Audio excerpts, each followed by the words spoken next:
da sua santidade.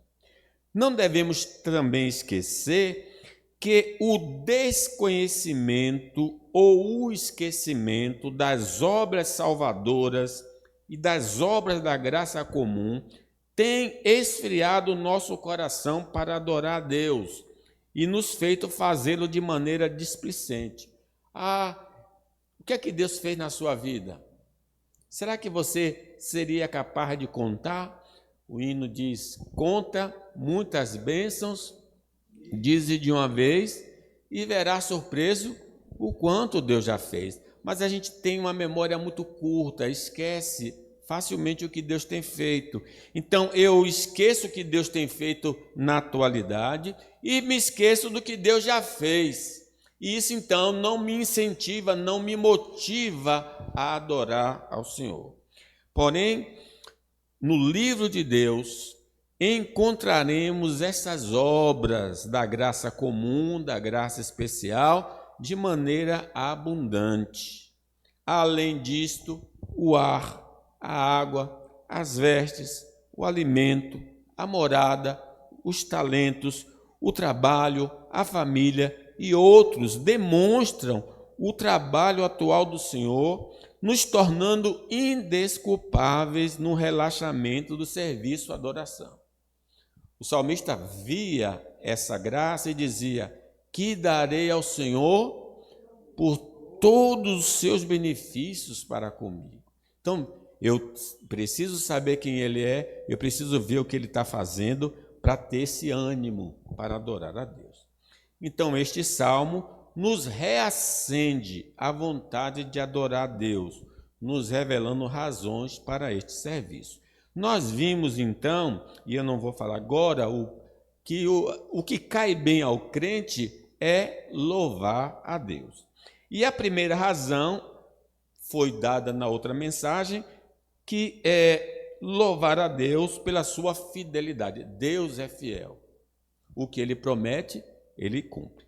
Agora, nesta noite, eu gostaria de falar outra razão para louvar a Deus. Louvai a Deus pelas obras de sua criação. Vamos ver o verso 6?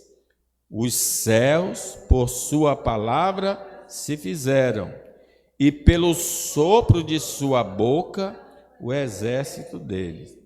Ele ajunta em montão as águas do mar, e em reservatório encerra as grandes vagas. Tema ao Senhor toda a terra, temam-no todos os habitantes do mundo, pois Ele falou e tudo se fez. Ele ordenou e tudo passou a existir. No princípio, criou Deus os céus e a terra. Eu preciso lembrar dessa grande verdade.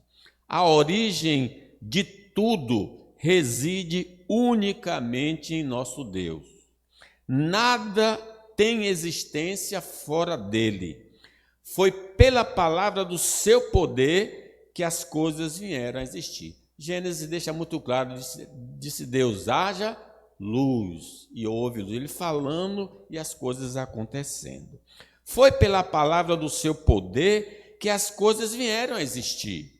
A sua palavra é fiel, mas também poderosíssima. Versículo 6 diz: os céus, por sua palavra, se fizeram, e pelo sopro de sua boca, o que ele falou, o exército deles, as estrelas, o sol, a lua.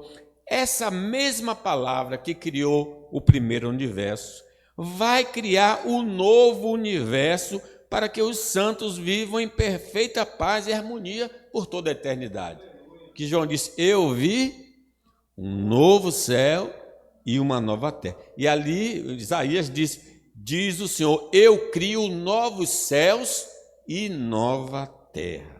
Então, foi pela palavra que o Senhor determinou o papel de cada coisa criada. O sol para presidir o dia, a lua e as estrelas para presidirem a noite. Infelizmente, somente o homem e alguns anjos se rebelaram contra o Deus Todo-Poderoso. Aos anjos infratores, Deus condenou a escuridão eterna. Então, com exceção do homem e alguns anjos, toda a criação continua fazendo aquilo para o qual Deus determinou. Porém, alguns anjos caíram e Deus então encerrou esses anjos em escuridão, em prisões eternas para o dia do juízo. O homem também foi condenado, mas Deus em Cristo está dando a oportunidade pela pregação do Evangelho a chance de se reconciliar com Deus. Lembra que o Senhor disse, tu és pó e ao pó voltará. Mas Jesus também disse, eu vim buscar e salvar o que se havia perdido. Então é através de Cristo nós podemos voltar. Os anjos que caíram não, mas os homens podem ainda voltar a Deus. Vamos então, irmãos, nos reconciliar com Deus. Esse é o objetivo maior, o homem ter comunhão, amizade com Deus, o Criador de todas as coisas. Se crermos, veremos a glória de Deus. Foi isso que o Senhor disse a Marta, né?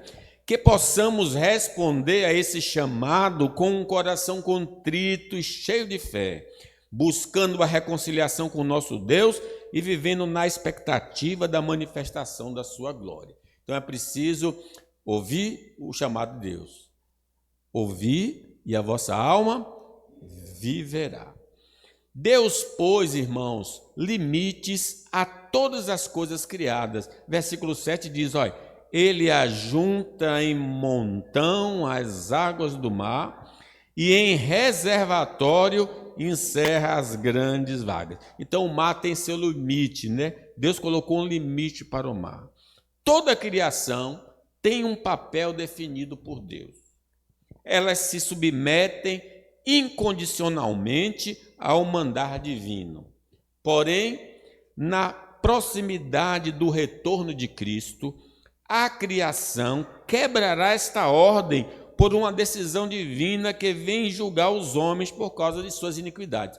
Quer dizer, as estrelas, o sol, por exemplo, continuam fazendo aquilo que Deus determinou. Mas quando Jesus estiver voltando, as estrelas do céu cairão, o sol não dará o seu brilho, a lua não vai brilhar. Por quê?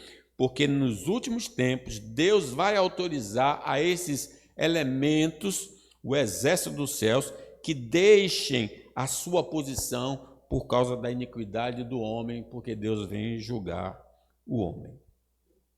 Mas no tempo presente, hoje, agora, somente nós,